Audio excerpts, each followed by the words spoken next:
కూడా ఈ breaking news good news గా మారబోతుంది. ఎందుకంటే ఇప్పుడు నేను చెప్పబోయే వార్త మీ అందరికి కూడా చాలా ఆసక్తి రేపుతోంది. మీరు ఎంతో కాలంగా ఎదురు చూస్తున్న వార్త. ఎందుకంటే రేషన్ కార్డుల కోసం చాలా మంది దరఖాస్తు చేసుకున్నారు.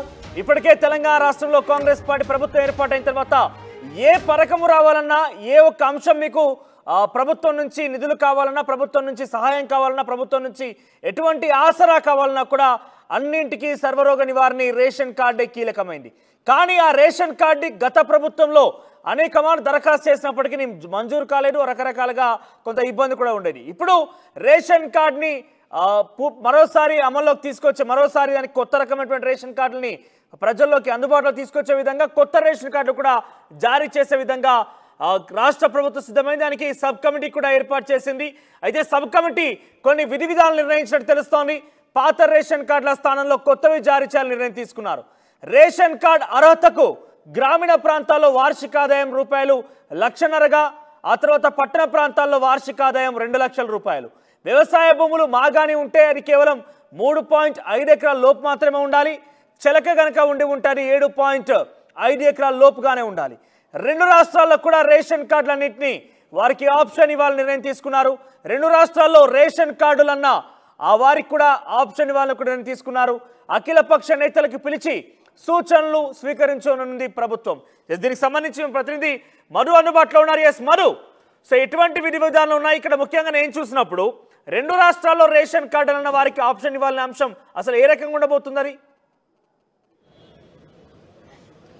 ఎగ్జాక్ట్లీ నిజంగానే రేషన్ కార్డ్ అనేటువంటిది ప్రభుత్వ పథకాలకు ముడిపడి ఉన్నటువంటి అంశం.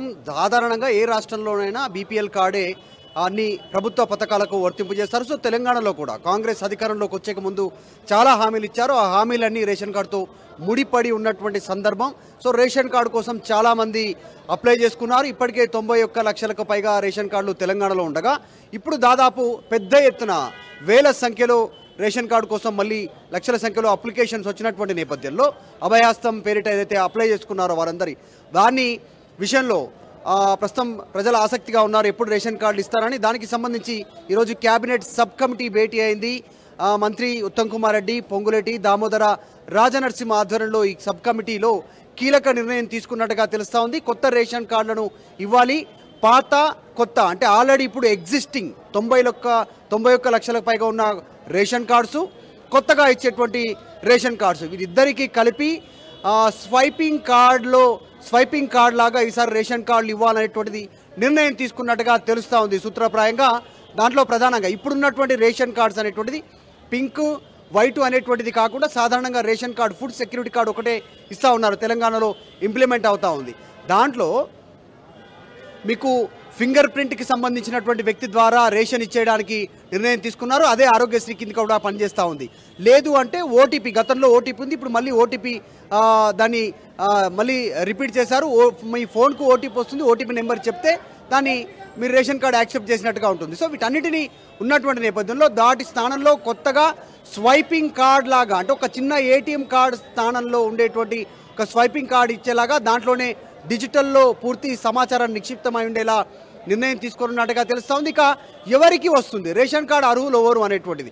సో తీసుకున్నటువంటి సబ్ కమిటీ తీసుకున్నటువంటి నిర్ణయంలో ఫిల్టర్ జరిగే అవకాశం ఉంది. ఇప్పుడున్న రేషన్ కార్డులు కూడా కొన్ని పోయే అవకాశం ఉంది.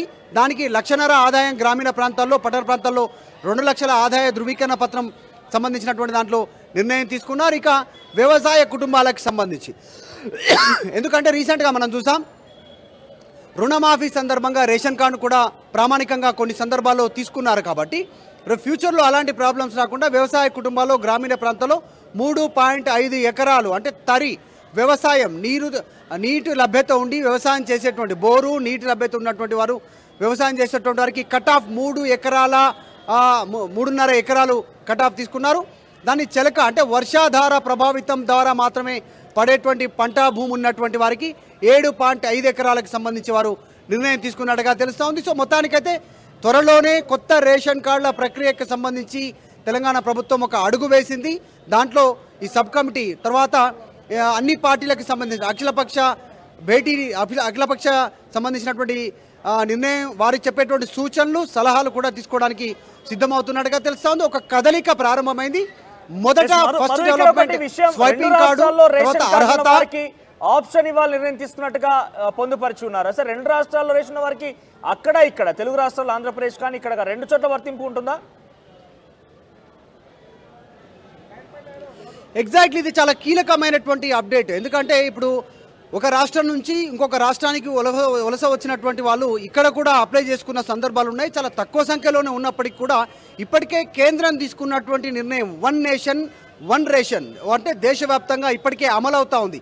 మీకు మన ఇప్పుడు ఎగ్జాంపుల్ కర్ణాటక నుంచో, ఆంధ్రప్రదేశ్ నుంచో, బీహార్ నుంచో, మధ్యప్రదేశ్ నుంచో, ఉత్తరప్రదేశ్ నుంచో తెలంగాణకు వలస వచ్చినటువంటి వాళ్ళు వాళ్ళ రేషన్ని ఇక్కడ తీసుకునేటువంటి అవకాశం ఉంది. అదే రేషన్ కార్డ్ని మన దగ్గరలో సమీపంగా ఉన్నటువంటి రేషన్ షాప్కు వెళ్ళొచ్చు, అక్కడ వాళ్ళు రేషన్ తీసుకునేటువంటి అవకాశం ఉంటుంది. సో ఆ దృష్టిలో పెట్టుకొని వారికి ఆప్షన్ ఇవ్వనున్నారు. మీరు అదే ఉత్తరప్రదేశ్కి సంబంధించి, ఆంధ్రప్రదేశ్కి సంబంధించి, కర్ణాటక నుంచి వచ్చిన వాళ్ళు ఉంటే ఏదో ఒక స్టేట్ సంబంధించినటువంటి వారిని దాన్ని కొనసాగించాల ఆప్షన్ వీరికే ఇవ్వనున్నట్టుగా తెలుస్తా ఉంది. ఒకవేళ 2 చోట్ల ప్లేస్ ఉంటే అంటే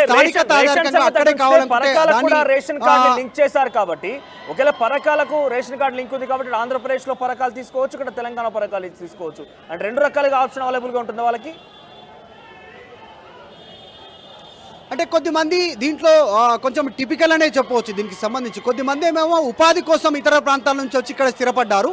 కొద్దిమంది కొన్ని సంవత్సరాల క్రితమే మైగ్రేట్ అయ్యి వచ్చిందంటే వలస వచ్చేసి ఇక్కడే సెటిల్ అయినటువంటి వాళ్ళు ఉన్నారు. వాళ్ళు ఇక్కడే ఇతర ప్రాంతాల నుంచి వచ్చి ఇక్కడ ఉన్నటువంటి వారు అయినప్పటికీ కూడా స్థానికత వారికి ఇక్కడే ఉంది. ఇక్కడే సొంత ఇల్లు కట్టుకున్నారు, సొంత బిజినెస్ చేస్తూ ఉన్నారు, పిల్లలు ఇక్కడే చదివించుకుంటున్నారు, చాలా రోజుల నుంచి ఇక్కడే స్థానికత ఉంది, ఆధార్ కార్డు ఇక్కడే ఉంది.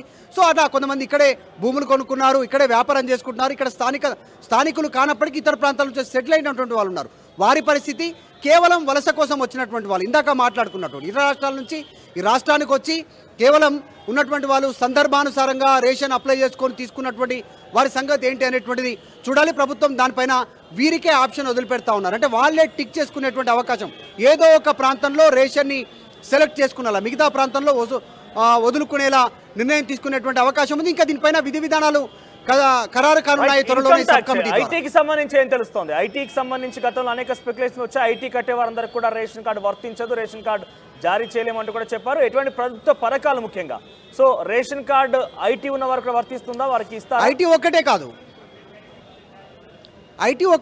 అంటే ఐటీ ఒకటే కాదు, ఇన్కమ్ ట్యాక్స్ పే చేస్తున్నటువంటి ఒక్కటే కాదు, ఆల్రెడీ ప్రభుత్వ ఉద్యోగులు, తర్వాత ప్రజాప్రతినిధులు, వీళ్ళందరినీ ఫిల్టర్ చేసేటువంటి అవకాశం ఉంది. ఆదాయ ధృవీకరణ పత్రం తీసుకోవాలనుకుంటున్నారు ఆదాయం ప్రకారంగానే. ఎందుకంటే ఇందాక చెప్పాం 1.5 లక్ష గ్రామీణ ప్రాంతాల్లో, పట్టణ ప్రాంతాల్లో 2 లక్షల ఆదాయం సంవత్సరానికి.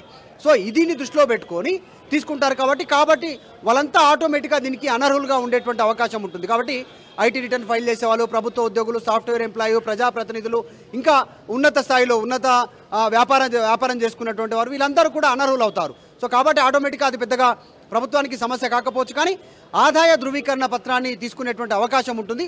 చాలా సింప్లిఫైడ్గా ఈసారి రేషన్ కార్డులు ఇవ్వాలి, పెద్దగా దీన్ని జటిలం చేయొద్దు అనేటువంటి ప్రభుత్వ ఆలోచన కనిపిస్తోంది. అందులో భాగంగానే కేబినెట్ సబ్ కమిటీ కీలక నిర్ణయాలు తీసుకుంది.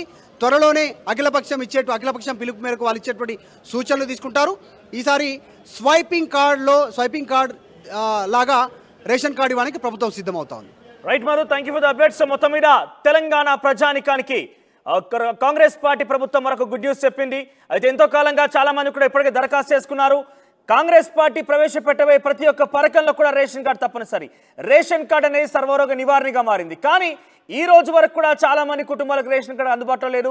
గతంలో ప్రభుత్వం 10 సంవత్సరాల పరిపాలన ఇక్కడ కూడా రేషన్ కార్డు ఒక నియంత్రణ పెట్టిన దాఖలాలు లేవు. రేషన్ కార్డుకి సంబంధించి దరఖాస్తులు చేసినా కూడా ఇప్పటి వరకు కూడా 10 సంవత్సరాలు పూర్తయింది, ఇప్పటి వరకు కూడా ఆ రేషన్ కార్డుల దాఖలాలు కానీ వాటికి సంబంధించి అప్డేట్ కానీ ఎక్కడ కూడా లేదు. అయితే ఈ ప్రభుత్వం ఏర్పాటైన తర్వాత అన్నిటికీ రేషన్ కార్డు తప్పనిసరైంది కాబట్టి రేషన్ కార్డుని కొత్తగా జారీ చేయాలని ఒక ఆలోచనలో కాంగ్రెస్ పార్టీ ముందుకెళ్తే. అయితే రేషన్ కార్డు గతంలో చూస్తే కనుక white ration card, pink ration card అనేది మరి చూస్తే ఆర్టీ స్క్రీన్ పైన ఇది పాత తరహాలో ఉన్నటువంటి రేషన్ కార్డు, అది డ్యూరింగ్ వైఎస్ఆర్ హయాంలో ఉన్నటువంటి రేషన్ కార్డ్స్ ఇవన్నీ కూడా. ఆ తర్వాత రేషన్ కార్డుని కొంత అప్డేట్ చేసి దాన్ని కేవలం అందరికి కూడా ఆన్లైన్లో తీసుకున్నటువంటి రేషన్ కార్డే ఉండేది. అయితే రేషన్ ఇచ్చేటువంటి ప్రక్రియలో ఒకసారి బయోమెట్రిక్ ఉండేది, ఒకసారి ఓటీపీ వచ్చిన తర్వాత రేషన్ రేషన్ షాపులో మనం సరుకులు తీసుకునే వాళ్ళం. కానీ ఇప్పుడు స్వైప్ ద్వారా తీసుకునే విధంగా కొన్ని టెక్నాలజీ అప్గ్రేడేషన్తోని రేషన్ కార్డు జారీ చేయబోతుందట తెలంగాణ రాష్ట్ర ప్రభుత్వం. దీంతో పాటుగా పథకాల విషయంలో కూడా అన్నిటికీ రేషన్ కార్డు తప్పనిసరి నేపథ్యంలో కూడా చాలా ఫిల్టరేషన్ తర్వాతనే ఈ రేషన్ కార్డు ఇచ్చే అవకాశం కనబడుతోంది. ఒకసారి గైడ్ లైన్స్ మరోసారి మీకు చెప్తే కనుక గ్రామీణ ప్రాంతాల్లో అయితే 1,00,000 వరకు ఆదాయంగా ఉండాల్సి ఉంటుంది. 1,00,000 లోపు వారికి మాత్రమే రేషన్ కార్డు జారీ చేస్తారు. ఇక పట్టణ ప్రాంతాల్లో 2,00,000 లోపు వారికి మాత్రమే రేషన్ కార్డు జారీ అవుతుంది. ఇక మరొక వైపు ఇన్కమ్ ట్యాక్స్ ప్రభుత్వ ఉద్యోగులు ఇవన్నీ కూడా వాళ్ళందరికీ డెఫినెట్గా అర్హత ఉండకపోవచ్చు. ఇక మరో